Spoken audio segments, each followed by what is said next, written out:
So yun po nandito ako ngayon, nakikita nyo naman, nasa loob ako ng sasakyan, no? And basically, hindi to sa akin mga kaibigan, but gusto kong sabihin na sa akin to. Okay? And I'll explain to you why. I will explain to you kung bakit ko gustong sabihin sa inyo na sa akin to, kahit hindi sa akin to. What if, tanong lang mga kaibigan, what if lahat ng bagay na gusto mong makuha, no? Whether it's bahay, pera, lupa, kotse, savings, travel abroad, business. What if pwede, no? Alam mo bang pwede? And it's possible, mga kaibigan, na lahat ng bagay na binanggit ko sa'yo, posible mong makuha lahat yan, no?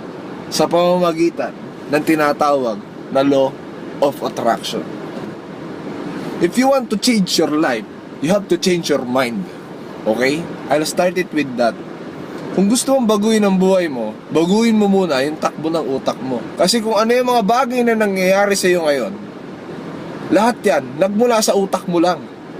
Nagmanifest lang yan into reality. Okay? Why?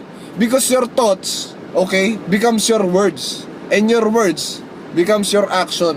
And your action becomes your reality. Kung ano yung mga bagay na inisip mo, magmamanifest yan into real life, some way, somehow, no? Kasi, yun yung laging tumatakbo sa isip mo. Hindi ka ba nagtataka? Lagi mo sinasabi, pag hiningan ka, sinasabi mo, wala kang pera. Kaya ang nangyayari, lagi ka talagang walang pera. So kahit wala kang pera, anong gusto ko sabihin mga kaibigan? So kahit wala kang pera, wag mo sasabihin wala kang pera. Kasi, ganun nag-work yung law of attraction. Yung iba sa inyo, baka nawiwirdoan sa mga sinasabi ko, no? Pero, make a research about it on the internet. It's available dyan, online, no? I'm pretty sure maraming kwento dyan, istorya, online, on how they use the law of attraction. And that's the same reason why gusto kong sabihin sa inyo mga kaibigan, na sa akin tong sasakyan na to, at this very moment, no?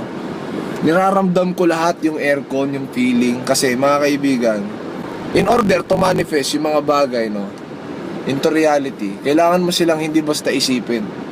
Kailangan, alam mo yung parang meron kang excitement sa puso mo na nararamdaman kasi alam mong mapapasayo yung isang bagay. Yung feeling na yung crush mo, yung nililigawan mo, napasagot mo, parang ganun yung pakiramdam. Naalala mo yung gusto mo umutang ng camera? Kailangan ko lang ng magandang camera. After nun, magagawa ko na lahat. Naalala mo yun? Nag-usap tayo kasi nanghiram ka sa akin ng pera pambili ng camera. Hindi ko alam saan ako kukuha. Tapos kino-convince mo ako na bigyan mo lang ako ng isang camera lang. Kaya ko nang gawin lahat.